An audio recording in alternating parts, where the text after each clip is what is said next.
got to work with a lot of good producers. Yeah, we did. Chris Thomas, just whoa, hand of God, an amazing man. Well, you know. what was the experience like? I don't even know how to ask the question. Well, at first I didn't really realise just how amazing he was.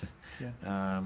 I was a bit naive, didn't really care. You know, life was just so full on and busy and hectic, and I knew he'd produced Nevermind the Bollocks by the Sex Pistols, and I knew he'd done all the Pretenders records, and because we actually met him when we played with the Pretenders, he saw us live, and then he kept coming and seeing us. He saw us at the Palladium in Los Angeles, and to this day you can ask him, I've seen it, he rarely does interviews, but I've seen him say in an interview that he did do that show of ours at the Palladium in Los Angeles, he thought was one of the best shows he'd ever seen by any band, which coming from him is like an amazing thing to say.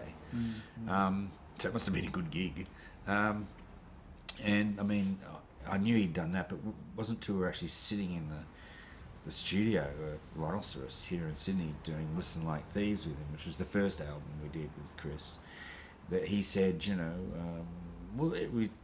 to all the guys in the band, you know, what's your favourite album? And he turned to Kirk, you know, and asked Kirk, I can't remember what Kirk said, but or what the other guys said, but when it came to me, I said, probably For Your Pleasure by Roxy Music.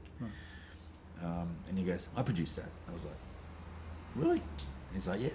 And I was like, wow. He goes, I produced 7 Roxy Music albums. I was like, no way. And so we started talking about what he'd done, and yeah, his first gig was Dark Side of the Moon. You're the guy that didn't turn the phone off. I thought I had. But then of course, well, he mixed Dark Side of the Moon. I think his actual first thing was the Beatles' White Album, and he talked about all the stuff he did with the Beatles in making that record, and how all the sort of experimentation they did at the time, and that, which is really kind of neat to hear from the horse's mouth. You know, of course, the Beatles to us are amazing. They were the first band the 3 Farriss brothers ever saw, because we were in England. It's a long story, but we were in England. And we saw the Beatles play live on a television show. Oh, okay. We were in the audience, right? And we actually, we right, actually met George Harrison and whatnot. That's another interview. Yeah. But and then so you know, hearing all the stuff from Chris, and then all the other people he'd produced, the list just got quite phenomenal, you know. And it was like, whoa, this guy's a heavyweight. But as he's also still probably one of my closest friends. Right. You know, I actually, you know, have an awesome relationship with the guy. I love him to death, and he's just a wonderful man. And he's sort of, it's hard to describe. He's so not what you'd expect, but he's very old school producer, and I think that's awesome. And you know, the world needs more of them. You know what I mean? And you know, so by the time we finished making Listen Like These, we just kind of got it into this groove, and we'd finished recording What You Need, because that was the single that the album was missing. He said we needed he just hadn't heard the right single yet.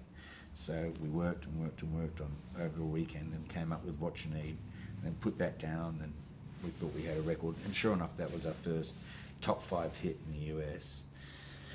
And after that, we went and toured, and things were going through the roof by that stage for us, and still hadn't quite cracked the UK and Europe. So we were actually touring with Queen all over Europe and the UK, and they were fantastic guys to hang out with and tour with. They'd take us out for dinner all the time. I spent a night in Montreux in Freddie's presidential suite with just he and Michael, and Freddie was playing some new stuff. He had this massive PA system in his room, all stereo and a microphone, and he and Michael, their noses were this far apart, were singing like this, and I was sitting on the couch going like, what am I doing here? You know, 2 great singers who are no longer with us. But that's the kind of guys they were. You know, Brian May had come into our dressing room before they went on stage, and he'd be just noodling like this in our dressing room. Like we'd be like Brian, don't you have your own dressing room to go to? You know, like, do you have to come in here and show off? You know, he's an awesome guitarist. Oh. Great people, you know. It was great to see, you know, Brian and Roger out here, still keeping the Queen flag flying. And, you know, I guess we have a sort of certain, you know, sympathy with them because they've been through the same thing as us. Not quite the same. They unfortunately for them, they had to watch Freddie die. You know, for us, Michael, it was just gone. You know, it was just like, bang, there 1 minute, gone the next. But, you know, how they feel about their music and Freddie's music and keeping him alive in their hearts and in everybody else's hearts by keeping their music alive. Just because you lose a family member doesn't mean you stop being a family. And that's the way we've always looked at it. And we've always felt like, well, you know, you have your critics that say, oh, you know, these guys should have called it a day when Michael died, and we nearly did.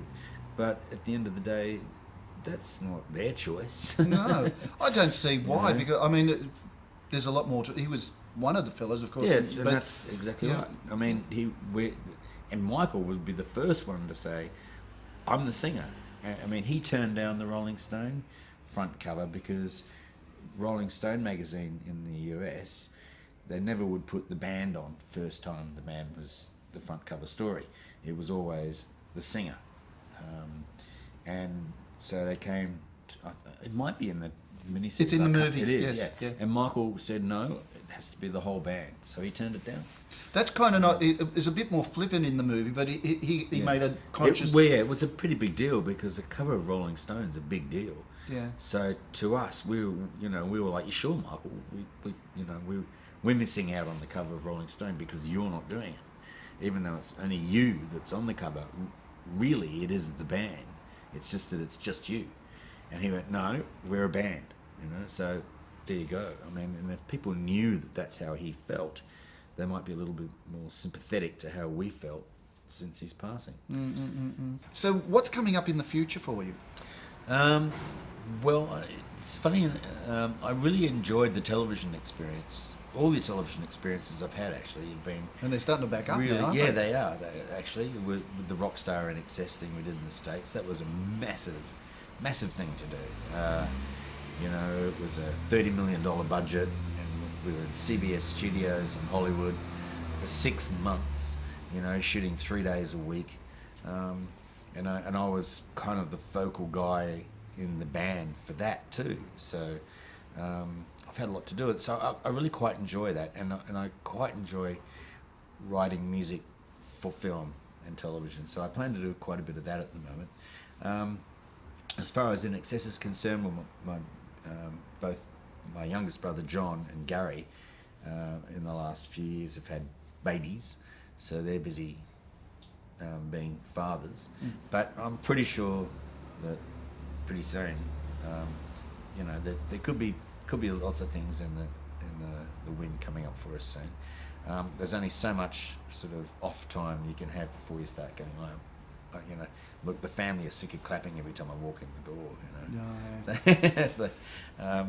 So you know, you just miss it. You miss playing live. But I mean, more than sort of performing in front of an audience, I just miss playing with the guys, you know.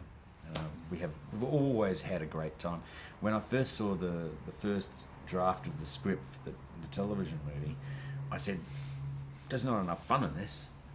We had the best time. From day one. From day one, we were laughing our heads off the whole time, you know, and we really were. It was like, constantly making each other laugh, in jokes.